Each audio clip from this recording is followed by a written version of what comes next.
But then comes a much more difficult question. If creation is imperfect, by the way, am I perfect? No. Are you perfect? No. Is anything in the world perfect actually? No. The only one who's perfect is who? Is Allah. So now here's the problem. Here's the philosophical problem. The problem is, if I see a beautiful painting, I say the artist is creative. But then how can I see something imperfect and then say the maker is perfect? How can I say that it's perfect? Because we're saying everything declares how perfect Allah is. But everything itself is not perfect. So how is it an evidence that the maker of it is perfect? And so it's hinting at the future. There's a subtle hint. In the surahs where the tasbih is mentioned in the future tense, something in this surah is coming that's going to tie into the future. Because the tasbih is also mentioned in the future. So we're going to keep an eye open for that when we study Surah Al-Jumu'ah, because the tasbih is hinting towards the future, right? So we'll see how that manifests itself. Now, let's talk a little bit more about how is everything doing tasbih. I've given you the basic overview of that. Mufassirun talk about haqiqa and lisanul hal. What does that mean? How can you say the atheist is doing tasbih? How can you say that mushrik is doing tasbih? They're not doing tasbih. How can you say the shayateen are doing tasbih? They're not doing tasbih. How can the Quran say whatever's in the skies and whatever's in the earth is doing tasbih and will continue to do tasbih when the contradiction to that exists? For everyone, believers have always been the minority. Disbelievers have always been the majority. They do the anti-tasbih. So what does this mean?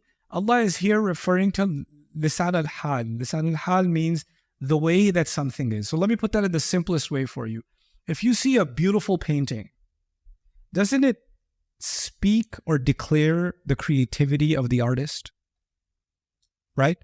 If you see a marvel of engineering, isn't that a statement about the company that made it? Right? So your work speaks for you. You understand that, right? Your work speaks for you. An amazing building speaks for the architect, right? An amazing railroad system or highway system speaks of the government that put it together, or the engineers that put it together, right? If you cooked a delicious meal, it speaks of your culinary skill. Everything Allah created speaks of His perfection. You understand that analogy? It speaks. That's called lisan al-hal. But then comes a much more difficult question. If creation is imperfect, by the way, am I perfect? No. Are you perfect? No. Is anything in the world perfect actually? No. The only one who's perfect is who? Is Allah. So now here's the problem. Here's the philosophical problem. The problem is, if I see a beautiful painting, I say the artist is creative. But then how can I see something imperfect and then say the maker is perfect?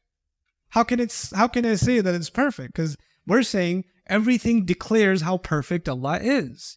But everything itself is not perfect. So how is it an evidence that the maker of it is perfect? This is, by the way, a very common atheist argument. Oh, your God is so perfect?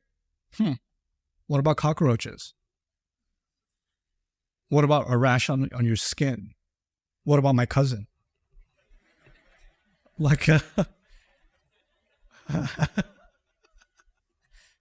God is so perfect.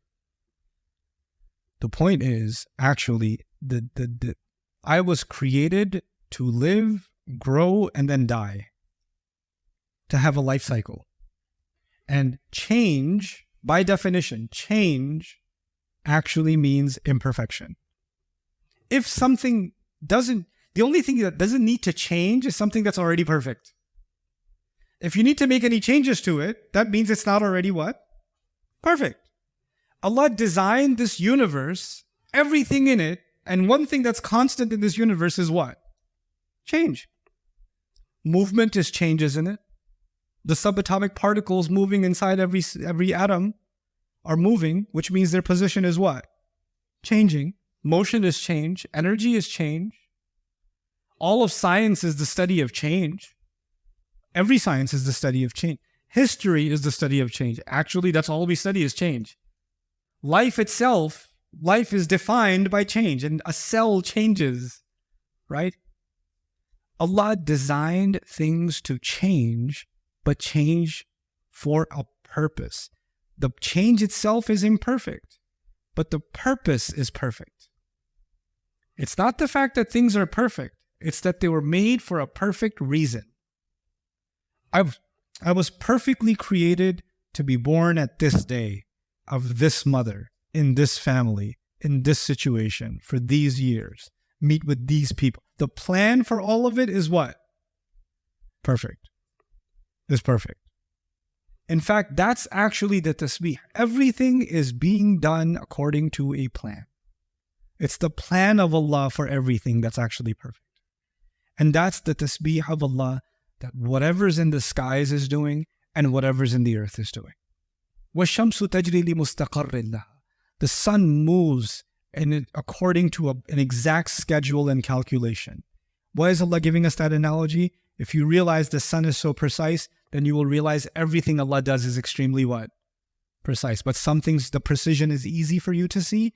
Other things, you can't see the precision, so you call it chaos. When human beings cannot understand a pattern, they call it chaos. Right? And so they say, oh, the universe is in chaos. Well, Allah says, no, it's in order. You just don't have the algorithm figured out. It's a little more advanced for you, so you call it chaos, but actually it's much bigger than you. It's in the ghaib. Okay?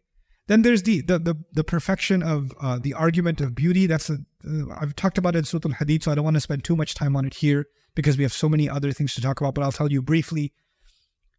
Human beings are not created like squirrels or cats or camels or anything else. We don't just survive as a species.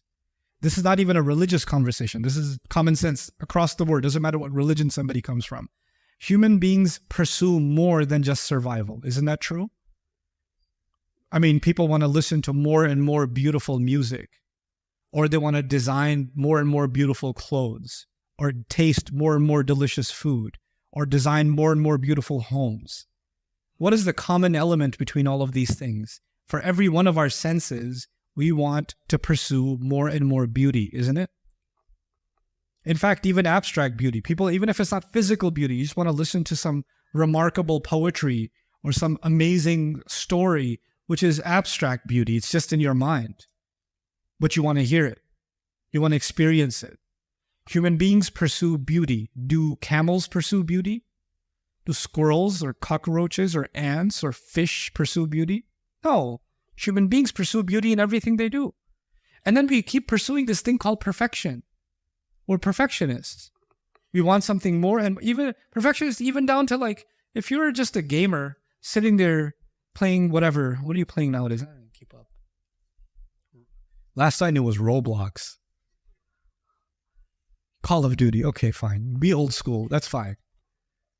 If you're playing a video game, if you're a real gamer, you gotta win every medal, finish 100% of the game, do the entire, get every upgrade, because you have this insatiable desire to attain perfection, to get to the most beautiful. Where do you think that thirst came from to get more and more and more? Or an athlete that wants to beat his own record, or keep pushing, because we were originally in the company of Allah, who is perfect and the most beautiful, and Allah put in us, because of that company, the desire for more and more and more beautiful.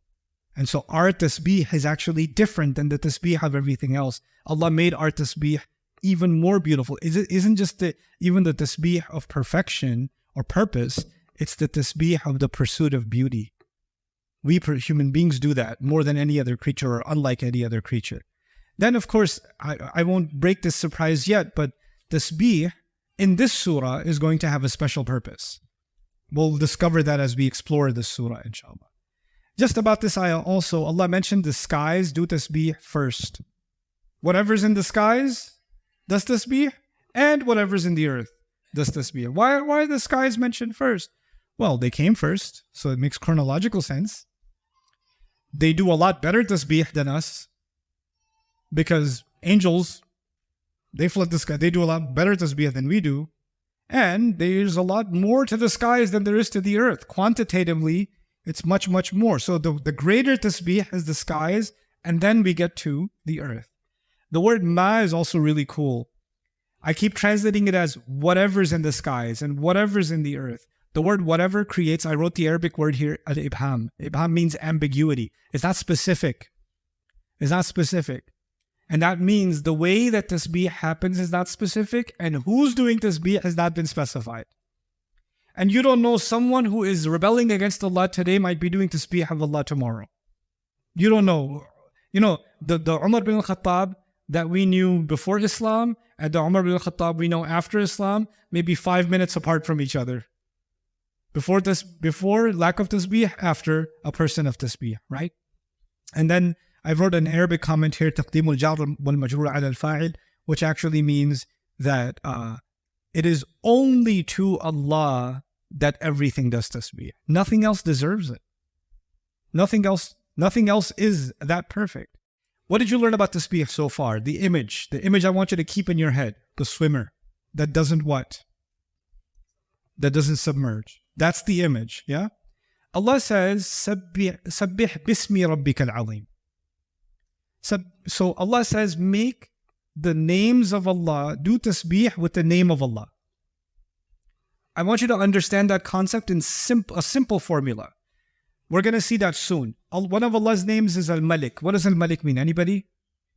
Good, the king. If you talk to anybody and say the king, are they immediately going to think of Allah or going to think of someone else? Someone else. The Arabs of Arabia, when they heard king, is their first thought Allah or is their first thought someone else? Someone else. The holy, Al-Quddus, the holy. There were holy people, there were holy saints, there were holy priests, there were holy institutions. When you hear the word Al-Quddus, the first thing that comes in somebody's mind is Allah or someone else? Someone else. When you say Al-Aziz, the authority can also mean the minister, the governor. Allah or someone else? Someone else. Al-Hakim, the wise. When you say the wise one, and the average human being in the world, you say, I heard the wise one. Or I was reading, I met, or I got to know the wise one. Are they thinking about Allah? Because it must have met some old man, must have met some author. You understand? These words, the mind goes to someone other than Allah immediately. You understand that, right? Allah chose words, and Allah knows language better than we do. Allah is the creator of language. Allah chose words that take the mind to someone other than Allah. And that's part of the formula. Now I actually have to think about the king and what's behind king? Kingdom. The concept of kingdom. What's behind the holy? The concept of holiness and purity. What's behind the authority? The concept of power and authority. What's behind the wise? The concept of wisdom. I have to think about these concepts and how human beings show these concepts. And then I have to remove all the imperfections that human beings have per concept. And once I remove all of them, the name will have tasbih. Now it's ready for Allah. You understand? So actually, the words as we hear them are imperfect. They're imperfect. Now we have to do the exercise of cleaning them. And what's the exercise of cleaning them called? Tasbih. That's the exercise. So when Allah says, يُسَبِّحُ لِلَّهِ مَا فِي السَّمَاوَاتِ وَمَا فِي الْأَرْضِ الْمَلِكِ الْقُدُّوسِ الْعَزِيزِ الْحَكِيمِ. We're going to try to do tasbih of each one of these names. Because that's what's being demanded of us. You understand? And that's how tasbih works. It's a really beautiful exercise. It's a mental exercise and even a spiritual exercise that we're going to engage in so we can appreciate something really awesome about this opening ayah. Barakallahu li wa lakum. Assalamu alaikum wa rahmatullahi ta'ala wa barakatuh. One time I was giving a khutbah, this guy got a phone call, first row. Okay, if you're going to pick up your phone, at least be in the back row. He's in the first row. Hello, is everything okay? Yeah. How's uncle? Uncle's good. Yeah, over and out. So I get a khutbah, the guy starts doing this, and I was like, in the middle of the khutbah, I was like, I just stopped my khutbah. I was like, this is a really interesting conversation. Let me just finish. So he took a full 90 seconds, finished this conversation. I was like, is uncle okay? He goes, yeah, he's okay. I was like, okay.